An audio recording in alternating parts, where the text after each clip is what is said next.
নিতাই সাবধানে 3টে ফল তুলে ঝুড়িতে ভরে বাড়ি ফিরে এলো।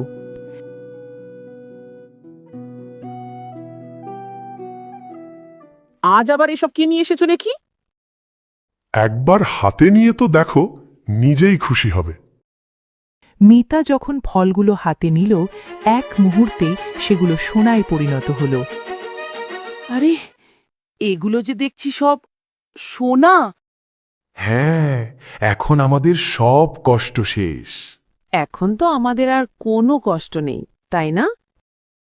হ্যাঁ, দেখবে ধীরে ধীরে সব ঠিক হয়ে যাবে। দিন যেতে লাগল।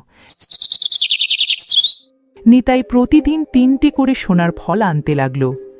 ধীরে ধীরে তাদের সংসার বদলে গেল। ঘরে খাবার এলো, নতুন কাপড় এলো, কষ্ট কমে গেল। কিন্তু সুখের সাথে সাথে মিতার মনে লোভও জন্ম নিল। শোনো, তুমি শুধু 3টে ফল আনো কেন? একদিনে একটু বেশি করে আনলে তো আমরা ধনী হয়ে যাব।